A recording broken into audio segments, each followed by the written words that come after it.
Hello and welcome to our channel health care tutorials. My name is Shubham. आज हम जिस topic के बारे में बात कर रहे हैं वो है न्यूबॉर्न रिफ्लेक्सेस, और जो टॉपिक का जो सब्जेक्ट है, जिस सब्जेक्ट से ये टॉपिक निकल के आता है वो सब्जेक्ट हमारा पीडियाट्रिक का। जो हमारी ये टॉपिक है न्यूबॉर्न रिफ्लेक्सेस, बहुत ही इंपॉर्टेंट टॉपिक है, बहुत ही ज़्यादा क्वेश्चन अराइजिंग वाला टॉपिक है, जिससे बहुत ज़्यादा क्वेश्चन अराइजेज होते हैं। तो आज इस टॉपिक के बारे में हम बात करेंगे, देखेंगे कि ये टॉपिक क्या होता है, इसके कितने टाइप्स होते हैं, बाकी बहुत सारी चीज़ों के बारे में देखेंगे। और एट लास्ट हम ये भी देखेंगे कि कुछ कॉमन रिफ्लेक्सेस कौन कौन से हैं। मैं 9 रिफ्लेक्सेस के बारे में इस वीडियो में बात करने वाला हूं, और उन जो रिफ्लेक्सेस हैं केवल उनके बारे में बात ही नहीं करूंगा, उनके वीडियोस भी आपको प्रेजेंट करूंगा। हमारे स्क्रीन पर उनके वीडियोस भी दिखेंगे और प्रॉपर एक्सप्लेनेशन भी रहेगा। तो चलिए स्टार्ट करते हैं आज के वीडियो में, जिसमें मैं बात करूंगा आपसे न्यूबॉर्न रिफ्लेक्सेस के बारे में। तो किन किन चीज़ों के बारे में पहले हम बात करेंगे, हम उसके बारे में बात कर लेते हैं यहाँ पर। तो सबसे पहले हम जिस चीज़ के बारे में बात करेंगे वो है डेफिनेशन। उसके बाद जिस चीज़ के बारे में बात करेंगे वो है न्यूबॉर्न रिफ्लेक्सेस के टाइप्स के बारे में भी बात करेंगे। उसके बाद हम बात करेंगे उसके ओरिजिनेशन के बारे में, कि न्यूबॉर्न रिफ्लेक्सेस निकलते कहाँ से, आते कहाँ से ह्यूमन बॉडी में, हम उस चीज़ के बारे में भी बात करेंगे। और उसके बाद हम 9 रिफ्लेक्सेस को पुट ऑन करेंगे। 9 रिफ्लेक्सेस हम ये देखेंगे कि कैसे कैसे आपको एक बच्चे के अंदर देखने को मिलते हैं। उसके बाद हम बात करेंगे 9 रिफ्लेक्सेस के बाद हम बात करेंगे कुछ और रिफ्लेक्सेस के बारे में, जो कि वीडियो में नहीं दिखाए गए हैं, लेकिन मैं यहाँ पर आपको उनके बारे में डिस्कस आउट करके बताऊंगा कि वो रिफ्लेक्सेस कौन कौन से हैं। रेयरली उनके भी क्वेश्चंस पूछे जाते हैं, और जब पूछ लिए जाते हैं तो आपको ऐसा लगता है कि ये आपने कभी सुने नहीं है। तो स्टार्ट करते हैं सबसे पहले डेफिनेशन से। न्यूबॉर्न रिफ्लेक्सेस को एक और नाम से जाना जाता है, जो कि इन्फेंटाइल रिफ्लेक्सेस है, और इन्फेंट रिफ्लेक्सेस के नाम से भी जाना जाता है। अब आप ये सोचेंगे कि इन्फेंट रिफ्लेक्स और इन्फेंटाइल रिफ्लेक्स क्यों बोला जाता है, तो इसका इसलिए बोला जाता है कि न्यूबॉर्न मतलब कि नवजात, और इन्फेंट मतलब कि 1 साल तक के बच्चे। तो इन्फेंटाइल रिफ्लेक्स, इन्फेंट रिफ्लेक्स इसी वर्ड से निकले हुए हैं, ताकि वो बच्चे के लिए यूज किए जा रहे हैं। नए जो बच्चे होते हैं, 1 साल तक के बच्चे होते हैं, उनके लिए यूज किए जा रहे हैं। इसको रिफ्लेक्स क्यों बोला गया? रिफ्लेक्स इसलिए बोला गया क्योंकि इसका एक सिनोनिम और होता है जिसको बोलते हैं रिस्पॉन्स।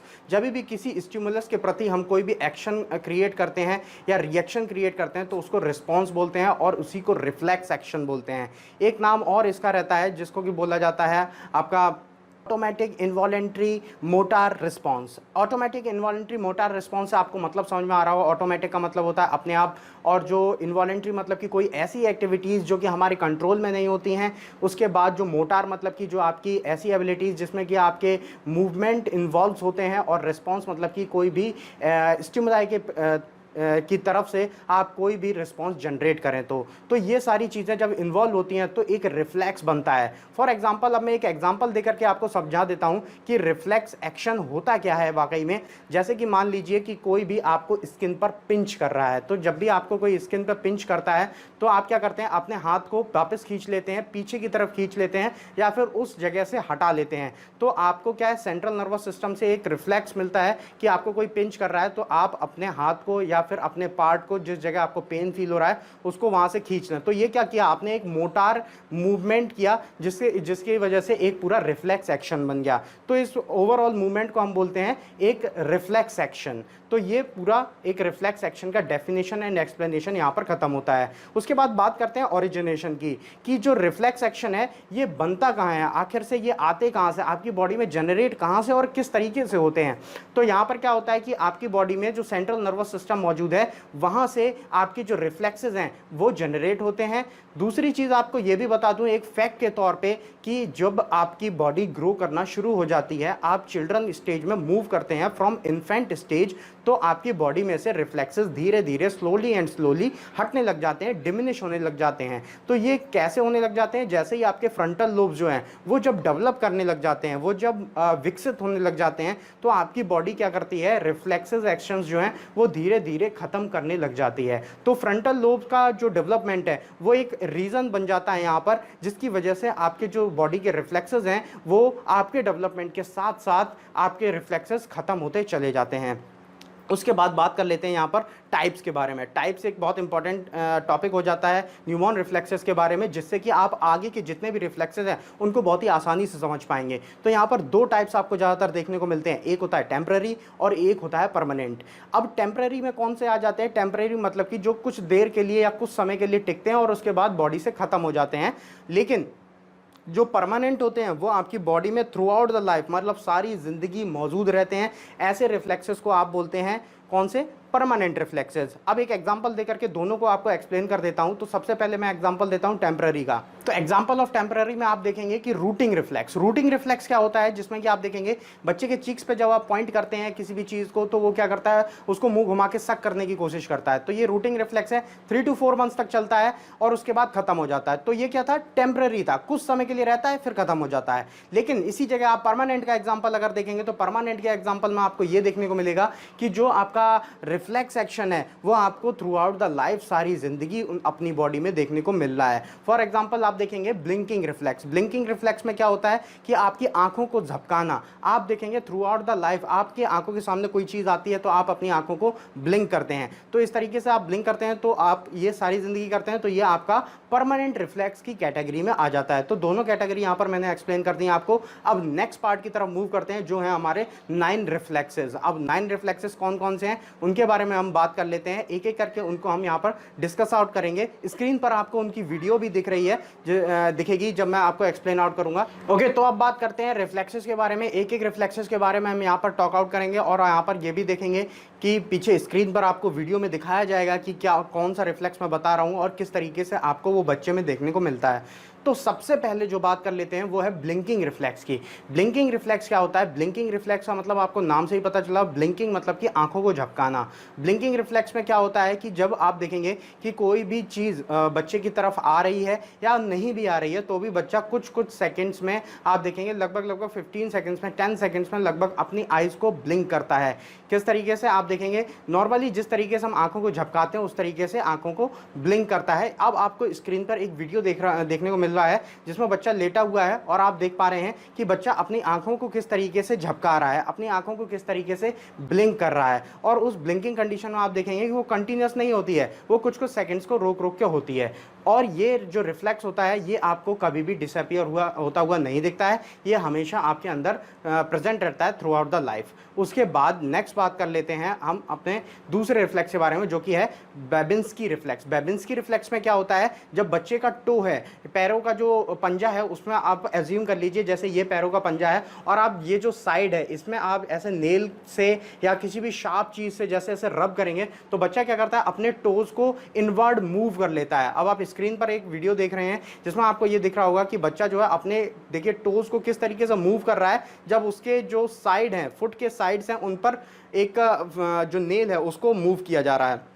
ये जो रिफ्लेक्स होता है ये ज़्यादातर आपको 3-4 मंथ्स में डिमिनिश होता हुआ, डिसअपियर होता हुआ दिखता है। उसके बाद नेक्स्ट आ जाता है जो है मोरो रिफ्लेक्स। मोरो रिफ्लेक्स क्या होता है? ये एक ऐसा रिफ्लेक्स होता है जिसमें कि आपको जो बच्चा है उसको गोद में ले लिया जाता है और उसको ड्रॉप आउट कर दिया जाता है। सडन जैसे ही उसको ड्रॉप करते हैं, गिराते हैं या गिराने जैसा एक स्टिमुलाई उसके साथ करते हैं तो बच्चा एक रिएक्शन प्रोड्यूस करता है, ग्रुप ऑफ रिएक्शन प्रोड्यूस करता है, जिसमें कि वो पहले तो घबरा जाता है, शॉक्ड हो जाता है और उसके बाद अपने हाथों और पैरों को फ्लैप करता है, आपस में टकराता है। देखिए वीडियो में किस तरीके से ये जो लेडी है वो बच्चे को गिरा रही है और गिराते ही आप देख रहे हैं बच्चा जो है बिल्कुल शॉक्ड हो रहा है और अपने हाथों पैरों को देखिए किस तरीके से फ्लैप कर रहा है, दोनों को आपस में टकरा रहा है। ये कंडीशन क्रिएट करता है, इस तरीके का रिफ्लेक्स या रिएक्शन क्रिएट करता है इस रिफ्लेक्स एक्शन में। ये जो रिफ्लेक्स एक्शन है ये आपको 3 से 4 मंथ्स तक डिसअपियर होता हुआ दिखता है। उसके बाद नेक्स्ट आ जाता है रूटिंग रिफ्लेक्स। रूटिंग रिफ्लेक्स में क्या होता है कि बच्चा जो है एक रिएक्शन प्रोड्यूस करता है। ये जो रिफ्लेक्स है मैंने शुरुआत में इसके बारे में डिस्कस किया हुआ है।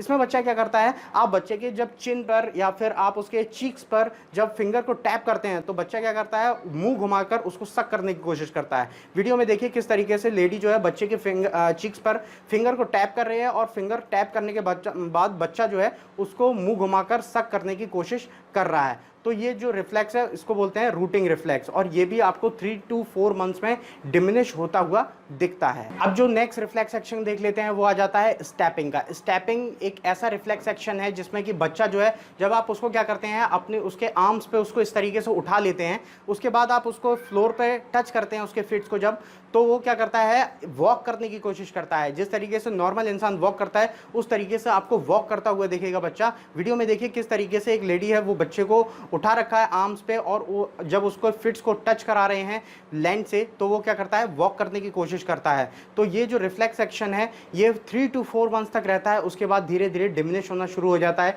खत्म होना शुरू हो जाता है। उसके बाद नेक्स्ट आप देखेंगे सकिंग। सकिंग जो रिफ्लेक्स एक्शन है वो एक इस तरीके का रिफ्लेक्स एक्शन है जिसमें कि बच्चे के लिप्स पर आप कुछ भी चीज़ रखते हैं, चाहे वो फिंगर्स को रखें या फिर बॉटल के निप्पल को रखें, कोई भी चीज़ जब भी आप रखते हैं तो वो सक करना शुरू कर देता है। वीडियो में देखिए किस तरीके से बच्चे के लिप्स पर जब बॉटल के निप्पल को रखा गया तो वो किस तरीके से उसको सक करना शुरू कर देता है। ये जो रिफ्लेक्स एक्शन है ये भी 3 to 4 मंथ्स तक रहता है, उसके बाद ये धीरे धीरे डिमिनिश होना शुरू हो जाता है। उसके बाद नेक्स्ट रिफ्लेक्स एक्शन आप देखेंगे ग्रास्पिंग का। ग्रास्पिंग एक ऐसा रिफ्लेक्स एक्शन होता है जिसमें कि बच्चे के हाथ में जब भी आप किसी चीज़ को पकड़ाते हैं, किसी भी ऑब्जेक्ट को जब आप पकड़ाते हैं तो बच्चा क्या करता है, उस ऑब्जेक्ट को पकड़ने की कोशिश करता है। देखिए वीडियो में किस तरीके से जब पेन बच्चे के हाथ में पकड़ाया जा रहा है तो आप देखिए किस तरीके से वो उसको टाई अप करने की, होल्ड करने की कोशिश कर रहा है। तो इसको बोलते हैं ग्रास्पिंग रिफ्लेक्स। ये भी लगभग 3-4 मंथ्स तक चलता है, उसके बाद ये धीरे धीरे डिमिनिश होना शुरू हो जाता है। अब उसके बाद जो नेक्स्ट रिफ्लेक्स आ जाता है वो आ जाता है आपका स्विमिंग रिफ्लेक्स। स्विमिंग रिफ्लेक्स इस तरीके का रिफ्लेक्स होता है, इसमें बच्चा स्विम करता हुआ आपको दिखता है। जब भी बच्चे का फेस या बॉडी वाटर के अंदर जाती है तो वो स्विम करने जैसे रिएक्शंस प्रोड्यूस करता है या रिफ्लेक्सेस प्रोड्यूस करता है। देखिए वीडियो में आपको दिख रहा होगा बच्चे कुछ स्विम कर रहे हैं, यहाँ पर स्विम करते हुए आपको दिख रहे हैं। जैसे ही उनकी बॉडी डिप होती है वाटर के अंदर वैसे ही स्विमिंग रिएक्शन कर रहे हैं, आप वीडियो में क्लियरली देख पा रहे होंगे। लेकिन यहाँ पर वीडियो में आपको दिखेंगे कुछ बड़े बच्चे भी आपको स्विम करते हुए दिख रहे हैं। हालांकि ये जो रिफ्लेक्स है तब तक डिमिनिश हो जाता है। ये कुछ ट्रेंड जो बच्चे हैं वो आपको यहाँ पर दिख रहे हैं, लेकिन कुछ इसमें छोटे बच्चे भी आपको दिख रहे हैं जो कि स्विम करते हुए दिख रहे हैं और ये नेचुरली उनके अंदर रिफ्लेक्स की वजह से आपको देखने को मिल रहा है। ये जो स्विमिंग रिफ्लेक्स होता है ये भी आपका लगभग 3 to 6 मंथ्स तक रहता है और उसके बाद डिमिनिश होना या फिर खत्म होना स्टार्ट हो जाता है। उसके बाद नेक्स्ट आप देखेंगे टॉनिक नेक रिफ्लेक्स। टॉनिक नेक रिफ्लेक्स क्या होता है, ये एक ऐसा रिफ्लेक्स एक्शन होता है जो कि बच्चे मेजरली प्रेजेंट करते ही करते हैं। आप देखेंगे इस इमेज में, वीडियो में आपको देखने को मिल रहा है जहाँ पर आप देख रहे हैं बच्चा लेटा हुआ है और लेटते वक्त जब वो सीधा लेटता है तो जिस तरफ अपनी नेक को बेंड करता है, जिस तरफ अपनी नेक को घुमाता है, उस तरफ के जो एक्सट्रीमिटीज़ हैं लोअर और अपर दोनों को ही फ्लेक्स कर लेता है और जिस तरफ उसका सिर नहीं है ऑपोजिट साइड में दोनों ही अपने जो एक्सट्रीमिटीज़ हैं उनको एक्सटेंड कर लेता है। देखिए किस तरीके से उसने कर रखा है। और अगर वो अपने हेड को टर्न करता है तो वाइस वर्सा कर लेता है, तुरंत अपना जो एक्सट्रीमिटीज़ है जिस तरफ हेड है उस तरफ फ्लेक्स कर लेता है और जिस तरफ हेड नहीं है उस तरफ एक्सटेंड कर लेता है। वीडियो आप देखेंगे किस तरीके से वो लेडी बच्चे के हेड को टर्न कर रही है और जिस तरफ टर्न कर देती है उस तरफ वो अपने जो एक्सट्रीमिटीज़ हैं उनको फ्लेक्स कर लेता है और जिस तरफ उसके एक्सट्रीमिटीज़ जिस तरफ उसका हेड नहीं है उस तरफ के एक्सट्रीमिटीज़ को एक्सटेंड कर लेता है। तो इसको बोलते हैं टोनिक नेक रिफ्लेक्स। टोनिक नेक रिफ्लेक्स की एक खास बात होती है, ये लगभग 2 महीने में डिमिनिश होना शुरू हो जाता है। उसके बाद अगर ये डिमिनिश नहीं होता है, किसी बच्चे में ये अगर डिमिनिश नहीं होता है टाइम रहते, तो बाद में भी देखने को मिले तो ये नकल रिजिडिटी का एक सिम्टम होता है कि उस बच्चे में नकल रिजिडिटी जैसे सिम्टम हो सकते हैं और उसकी जो माइलिन लेयर है उसमें कुछ इन्फ्लामेशन या उसका कोई डिसऑर्डर हो सकता है। ओके, तो हमारे जो 9 रिफ्लेक्सेस थे वो यहाँ पर कंप्लीट हुए हैं। अब जो हम और रिफ्लेक्सेस बचे हुए हैं जो कि इतने ज़्यादा कॉमन नहीं है लेकिन फिर भी इंपॉर्टेंट होते हैं, एग्जाम में पूछ लिए जाते हैं, उनके बारे में भी यहाँ पर डिस्कस आउट करेंगे, उनके बारे में भी यहाँ पर जानेंगे कि कौन कौन से वो रिफ्लेक्सेस हैं। तो सबसे पहला जो रिफ्लेक्स आ जाता है वो आ जाता है ग्रास्पिंग रिफ्लेक्स। ग्रास्पिंग रिफ्लेक्स जो है वो आपने ऑल्दो यहाँ पर अभी देख लिया है, इमेजेस में आपने देख लिया है, लेकिन ग्रास्पिंग रिफ्लेक्स जो है वो एक ही कैटेगरी आपको यहाँ पर दिखी, उसके 2 कैटेगरी होते हैं। एक तो जो आपने यहाँ पर देखा है कि जो बच्चा हाथ से पकड़ रहा था, पेन को होल्ड कर रहा था, वो आ जाता है पाल्मार ग्रास्पिंग में। एक और रहता है जो आता है प्लांटर ग्रास्पिंग। प्लांटर ग्रास्पिंग क्या होता है, जब बच्चा क्या करता है किसी चीज़ को अपने पैरों से जब होल्ड करता है, इस तरीके से जब आप उसके पैर के फिंगर पे कोई चीज़ रखेंगे और वो उसको होल्ड कर लेता है तो उसको बोला जाता है प्लांटर ग्रास्पिंग। उसके बाद टोनिक नेक रिफ्लेक्स। टोनिक नेक रिफ्लेक्स भी आप देखेंगे कि 2 कैटेगरी में होता है, एक होता है सिमेट्रिक और एक होता है असिमेट्रिक। तो जो असिमेट्रिक होता है वो आपने अभी यहाँ पर देखा था वीडियो के अंदर, जो आपने वीडियो में प्रेजेंट होता हुआ देखा था, जिसमें आपने ये देखा था कि जो बच्चा है वो जिस साइड अपना हेड कर लेता है उस साइड में आपको क्या कर देखने को मिलता है कि वो अपने जो एक्स्ट्रामिटीज हैं उनको फ्लेक्स कर लेता है, और जिस साइड उसका हेड नहीं होता उस तरफ के एक्स्ट्रामिटीज को वो एक्सटेंड कर लेता है। लेकिन अब जो आपको देखने को मिलेगा, अब जो आप सिमेट्रिक वाला टोनिक नेक रिफ्लेक्स देखते हैं, इसमें आपको क्या देखने को मिलता है, जब भी आप बच्चे के हेड को डाउनवर्ड फेस करते हैं, मतलब इस तरीके से फेस करते हैं, नेक में स्ट्रेच आता है, तो वो क्या करता है अपने जो एक्स्ट्रामिटीज हैं उनको फ्लेक्स कर लेता है और जो ऊपर के एक्सट्रीमिटीज हैं उनको एक्सटेंड कर लेता है। लेकिन अपोजिट रिएक्शन जब आप करते हैं, अपोजिट स्टिमुलस जब आप उसके साथ करते हैं, मतलब उसकी नेक को इस तरीके से अपर बेंड करते हैं, तो वो क्या करता है उसके जो लोअर एक्सट्रीमिटीज हैं उनको वो एक्सटेंड कर लेता है और अपर एक्सट्रीमिटीज को इस तरीके से ओपन कर लेता है, या फिर आप कह लीजिए कि वो उसको फ्लेक्स कर लेता है। तो ये आ जाता है सिमेट्रिक टोनिक नेक रिफ्लेक्स। 9 मंथ्स तक ये डिमिनिश होता हुआ आपको दिखेगा, कभी कभार कुछ बच्चों में 12 मंथ्स तक भी आपको ये देखने को मिल सकता है। उसके बाद एक और रिफ्लेक्स आ जाता है जिसको बोलते हैं डॉल्स आई रिफ्लेक्स। डॉल्स आई रिफ्लेक्स क्या होता है कि जब भी बच्चे का फेस जो है या हेड जो है, तो जब उसको आप दूसरी तरफ मूव करेंगे, इस तरीके से आप उसको मूव करते हैं, तो वो क्या करता है बच्चा अपनी आईज को क्लोज कर लेता है। ये आपको तभी देखने को मिलेगा जब बच्चा सुपाइन पोजीशन में हो, मतलब सीधा सीधा लेटा हो, मतलब उसकी जो बैक है वो डाउनवर्ड फेस कर रही हो और उसका जो चेस्ट है अपवर्ड फेस कर रहा हो। इस पोजीशन में अगर बच्चा है तो आपको ये रिफ्लेक्स देखने को मिलता है। 3 से 4 महीने तक ये रिफ्लेक्स देखने को मिलता है। उसके बाद ये रिफ्लेक्स आपको डिमिनिश होता हुआ या एंड होता हुआ दिखता है। उसके बाद ये जो रिफ्लेक्सेस हैं ये यहाँ पर ख़त्म हो जाते हैं। अब बात कर लेते हैं कि अगर आपको कोई डाउट होता है, इसमें कोई भी रिफ्लेक्स आपको नहीं समझ में आता है, तो आप कमेंट में पूछ सकते हैं, इंस्टाग्राम पर डीएम कर सकते हैं, या फिर आप कांटेक्ट कर सकते हैं हमारे किसी भी फेसबुक अकाउंट पर। Okay, thanks for watching the video.